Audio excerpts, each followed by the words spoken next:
ঝগড়া মারামারি করে শেষ করে দেবেন, এটা ঠিক না। তবে আমি কি করে নামাজ পড়ি এটার জন্য ভালো পরামর্শ হলো আমার রাহে বেলায়েত বইটা, একটা নামাজের অধ্যায় আছে, এটা পড়বেন। আমি যেটা বুঝি ভাই, আমার গুনাহগারের কথা যদি শোনেন, আমি যেটা বুঝি সেটা হলো নামাজটা হৃদয় দিয়ে অর্থ বুঝে আল্লাহর কাছে চোখের আবেগ দিয়ে মনের আবেগ দিয়ে পড়াটা হলো আসল কাজ। আপনি নামাজের দোয়াগুলোর অর্থ বোঝেন, সেজদায় আল্লাহর কাছে কাঁদেন, দোয়া করেন, আল্লাহর দিকে মনটাকে রুজু করে সুন্নত কেরাত সুন্নত দোয়া দিয়ে নামাজ পড়েন, এটা যদি অর্জন করতে পারেন এটা আপনার কাজে লাগবে। বাকি যে 8-10টা মুস্তাহাব বিষয় নিয়ে আমাদের ইখতিলাফ আছে। যেমন মনে করেন প্রথম ইখতিলাফ হলো নাভিতে বাঁধবেন না হাঁটুতে রাখবেন না কাঁধে গলায় ঝুলবেন, এটা নিয়ে ইখতিলাফ, তাই না? এটা আমার একটা বই আছে, সালাতে হাত বাঁধার বিধান, এটা আপনারা দলিল সহ বিস্তারিত পাবেন। তবে মুখতাসার কথা হলো 10টা সহিহ হাদিস বা তার বেশি আসছে যে তোমরা নামাজের ভিতরে ডান হাতকে বাম হাতের উপরে রাখবে, কবজির উপরে কবজি, অথবা এখানে অথবা এখানে। কিন্তু রাখার পরে হাত দুটো কোথায় রাখবে কোনো হাদিসে নেই, সহিহ কোনো হাদিস নেই। এ বিষয়ে হাদিসগুলো সবই জয়ীফ। কাজেই হাত এখানে রাখলেও নামাজ হবে, এখানে রাখলেও নামাজ হবে, এটা নিয়ে ঝগড়া করা অত্যন্ত অন্যায়। দ্বিতীয় রফউল ইয়াদাইন, যে দ্বিতীয় ঝগড়া আমরা করি, এর আগে কোনো ঝগড়া আছে আমার জানা নেই।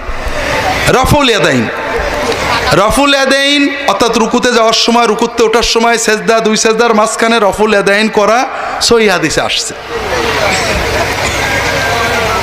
আবার শুধু একবার করাও সহিহ হাদিসে আসছে, এটাও সহিহ। তবে রুকুতে যাওয়ার সময় রফুল ইয়াদাইন, রুকু থেকে ওঠার সময় রফুল ইয়াদাইন, এটা অনেক বেশি সহিহ, অনেক সাহাবী থেকে বর্ণিত। আমরা মাশাআল্লাহ, আমি বাংলাদেশ সৌদি আরবে ছিলাম, ভাবতাম আহলে হাদিসরা উদার, কারণ সৌদি আরব উদার, যে কোনো মশলাই তারা বলেন দেখো এটা আছে এটা আছে, আমরা এটাকে উত্তম মনে করি, ঝগড়া বলতেন না। আমরা ভাবতাম যে এরকমই বুঝি সবাই। দেশে এসে দেখলাম হানাফিরা হাদিস শুনলেই বলে মানসুখ, আর আহলে হাদিসরা হাদিস শুনলেই বলে জয়ীফ। অর্থাৎ আমার পছন্দের বাইরে যে হাদিসটা হানাফিরা শুনলে কি বলবে, ও মানসুখ হয়ে গেছে, মানে ওটা বাতিল হয়ে গেছে। আর আহলে হাদিসরা কি বলে, ওটা জয়ীফ। হাদিস বাদ দেওয়ার ক্ষেত্রে কেউ মানে দুর্বল নেই। কথাটা হলো আসলে মানসুখ হয়েছে, এটা বাতিল কথা। আল্লাহ নবীর হাদিস সাহাবীরা আমল করেছে। আব্দুল কাদের জিলানী রফাদাইন করতেন, জোরে আমিন বলতেন, উনি কি দোজখে যাবে নাকি?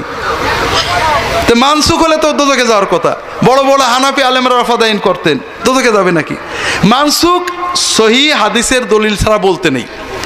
আবার জয়ীফ, সহিহ হাদিসকে জয়ীফ বানাচ্ছে।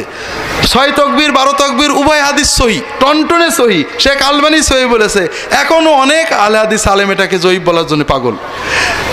একামত ডবল ডবল দেওয়া, সিঙ্গেল দেওয়া, দুটোই সহিহ, অত্যন্ত সহিহ। জয়ীফ বানানোর জন্য বা মানসুখ বানানোর জন্য আমরা পাগল হয়ে গেছি।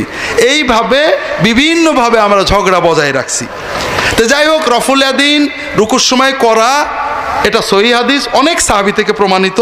তবে আমাদের সমাজের লোক বোঝে না, সহিহ কেউ করলে রাগ করবেন না, এটা সহিহ হাদিস, পারলে কেউ করবেন। একবার করলে রাগ করবেন না, একবার করাও সহিহ হাদিস, সাহাবীরা করেছেন, তাবেঈনরা করেছেন, ঝগড়া করবেন না। তৃতীয় হলো ঝগড়ার তৃতীয় হলো রুকুতে যাওয়ার সময় হাঁটু আগে না হাত আগে।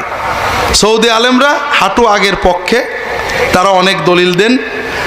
আহলে হাদিসরা হাত আগের পক্ষে, হানাফিরা হাঁটু আগের পক্ষে। সব দলিল আদিল্লা পড়ে আমাদের সৌদি আরবে একজন উস্তাদ ছিলেন, মন্ত্রীও ছিলেন, তিনি বলেন যে তোমরা মাথা আগে দিও। এটা কোনো ঝগড়া হলো নাকি? বাকি ঝগড়া আমার রাহে বেলায়েতে পাবেন, আর লম্বা বলবো না।